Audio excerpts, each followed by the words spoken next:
میرے بھائیوں، رمضان کا مہینہ بڑی برکتوں والا مہینہ ہے۔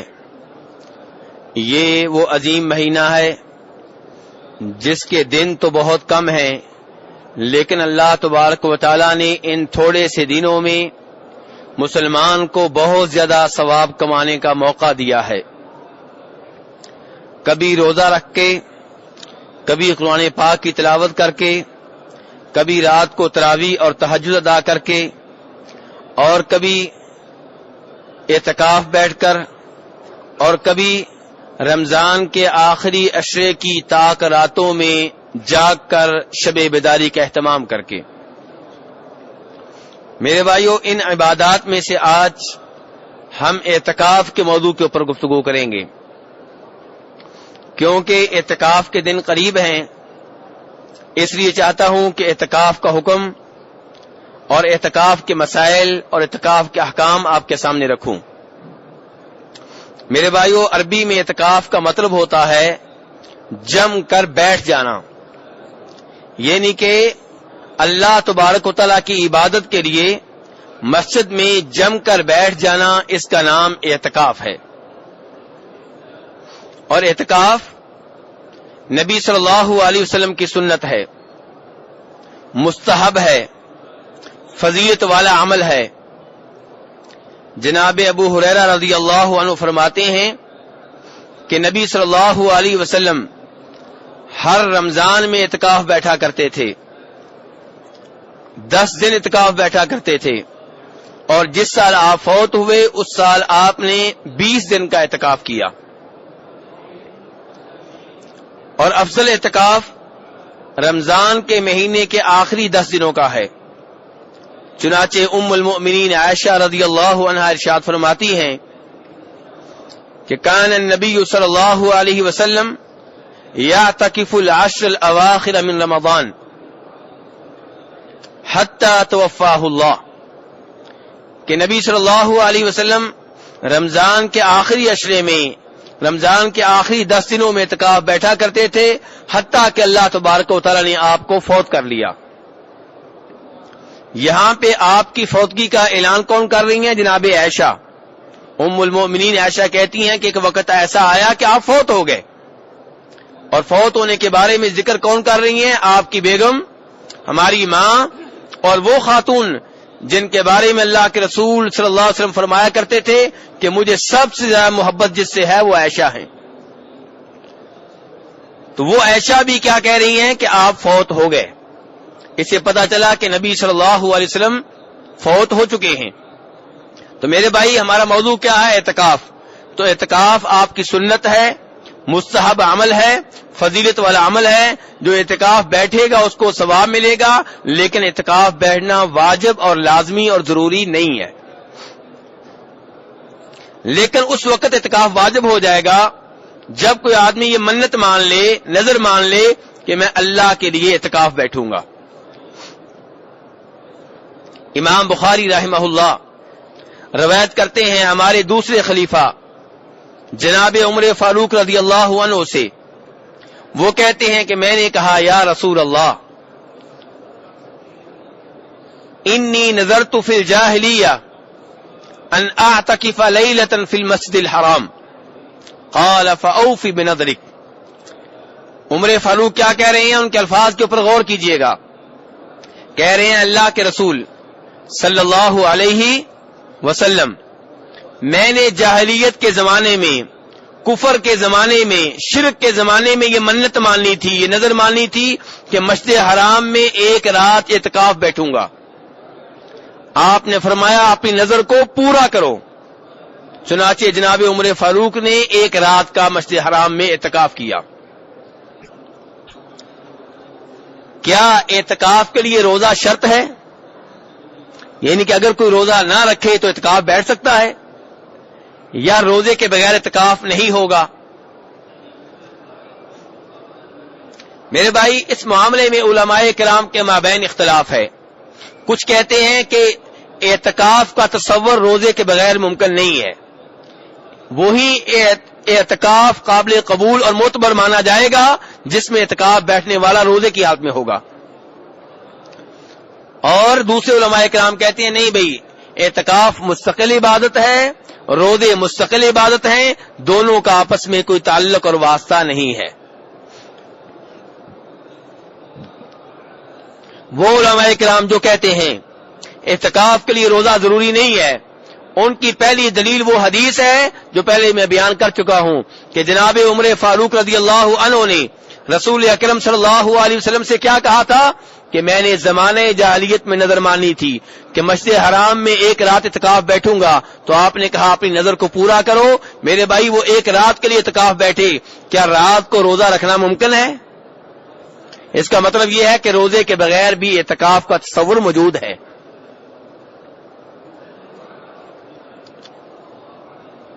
تو میرے بھائی یہ حدیث دلیل ہے اس بات کی کہ روزے کے بغیر اعتکاف بیٹھا جا سکتا ہے۔ دوسری دلیل وہ حدیث ہے جس میں آتا ہے کہ نبی صلی اللہ علیہ وسلم ایک رمضان میں اعتکاف بیٹھنے لگے، آپ کے لیے جناب عائشہ رضی اللہ عنہا نے خیمہ لگوا دیا۔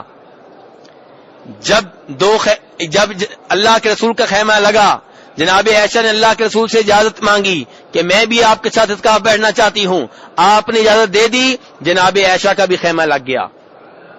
کتنے خیمے ہو گئے؟ 2۔ تیسرے نمبر پہ آپ کی ایک اور بیگم جناب حفصہ رضی اللہ عنہا نے بھی خیمہ لگا لیا۔ چوتھے نمبر پہ آپ کی ایک اور بیگم جناب زینب بنت جحش نے بھی خیمہ لگا لیا۔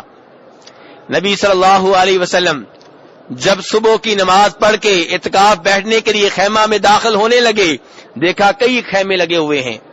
آپ نے کہا یہ کیا؟ بتایا گیا ایک خیمہ جناب عائشہ کا ہے، دوسرا جناب حفصہ کا ہے، تیسرا جناب زینب بنت جحش کا ہے رضی اللہ تعالی عنہن۔ نبی صلی اللہ علیہ وسلم نے ارشاد فرمایا البر تريدنا، کیا تم نیکی لینا چاہتی ہو؟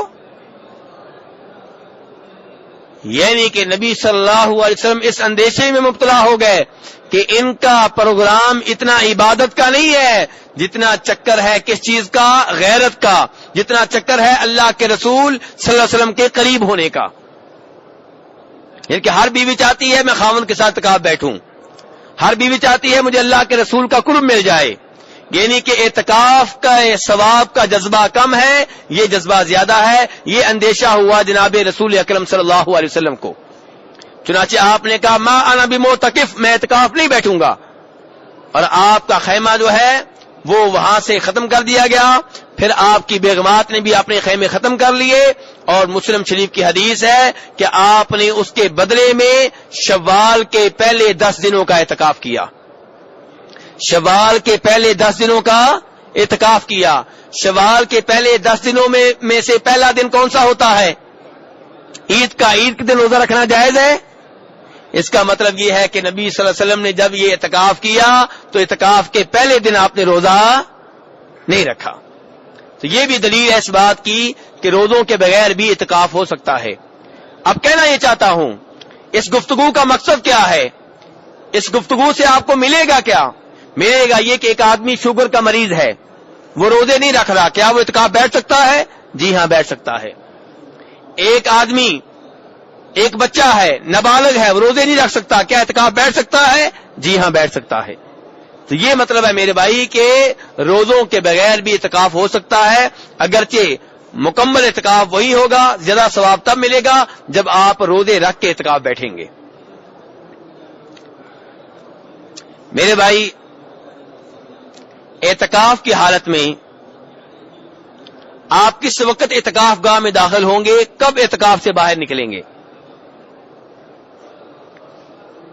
ام المؤمنین عائشہ رضی اللہ عنہا فرماتی ہیں کہ نبی صلی اللہ علیہ وسلم نے جب اعتکاف بیٹھنا ہوتا تو میں خیمہ لگوا دیتی، صبح کی نماز پڑھ کے آپ اپنے خیمے میں اعتکاف کے لیے داخل ہو جاتے۔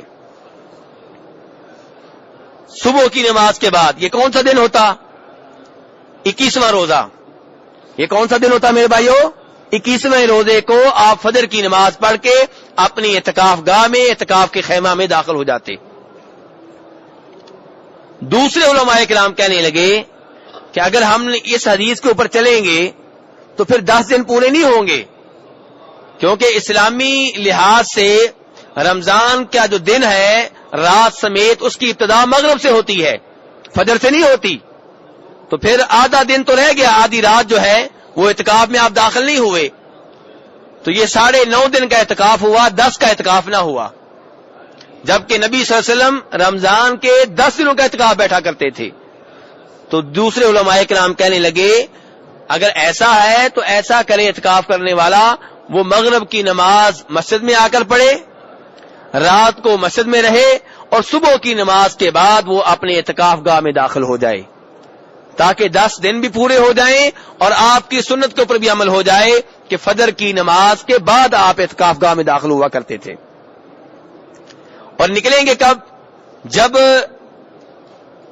چاند نظر آ جائے، چاند کے نظر آنے کا اعلان ہو جائے تو اعتکاف والا جو ہے اپنے اعتکاف گاہ سے باہر آ سکتا ہے۔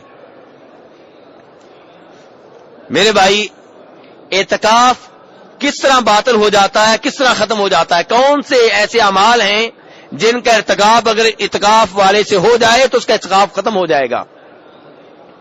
پہلے نمبر پہ میرے بھائی، اگر اعتکاف والا معتکف اپنی اعتکاف سے باہر نکلتا ہے کسی شرعی عذر کے بغیر یا کسی ضروری حاجت کے بغیر تو اس کا اعتکاف ختم ہو جائے گا۔ شرعی عذر کیا ہوتا ہے؟ ایک آدمی کے اوپر غسل واجب ہو چکا، مسجد میں غسل کا بندوبست نہیں ہے، تو جو قریبی جگہ اسے غسل کے لیے ملے گی وہاں جا کے غسل کرے گا۔ تو اب یہ شرعی ضرورت کی وجہ سے باہر نکلا ہے، شرعی عذر کی وجہ سے اس کا اعتکاف ٹھیک ہے۔ یا مسجد میں کھانے کا بندوبست نہیں ہے، گھر سے ایسا کوئی فرد نہیں ہے جو اس کو کھانا لا کے دے، اور اس آدمی کو اجازت ہے کہ وہ مسجد سے نکلے اور کھانا کھا کر آئے جو قریبی جگہ اسے ملتی ہے۔ اپنے گھر میں جانا چاہتا ہے، گھر میں کھانا کھا کے آئے۔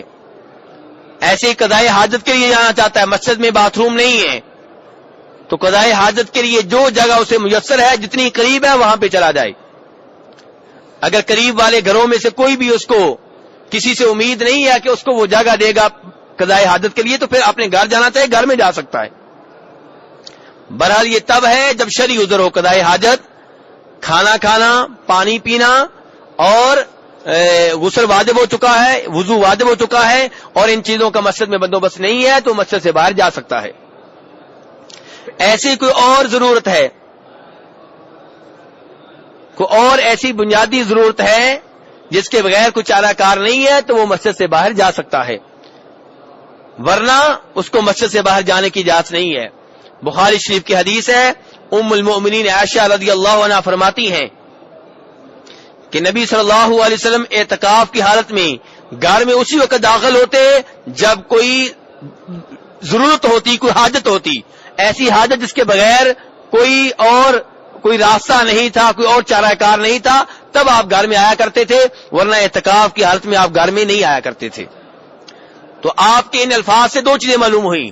نمبر 1 کہ آپ بلا ضرورت گھر میں نہیں آیا کرتے تھے، نمبر 2 جب ضرورت ہو تو گھر میں آ سکتے ہیں، جب ضرورت ہو تو گھر میں آ سکتے ہیں۔ بخاری شریف کی روایت ہے میرے بھائیوں۔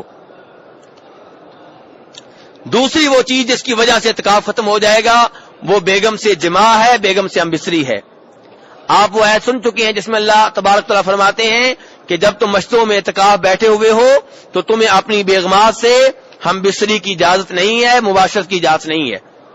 اگر کوئی آدمی اعتکاف کی حالت میں اپنی بیگم سے ہمبستری کرتا ہے تو اس کا اعتکاف ختم ہو جائے گا، اور اگر کوئی ہمبستری نہیں کرتا، جماع نہیں کرتا، لیکن مباشرت کرتا ہے، بیگم سے ملتا ہے، بیگم کو بوسہ وغیرہ دیتا ہے، اور انزال نہیں ہوتا، منی نہیں نکلتی، تو اس نے گناہ کیا ہے، حرام کام کیا ہے، لیکن اعتکاف ختم نہیں ہوگا۔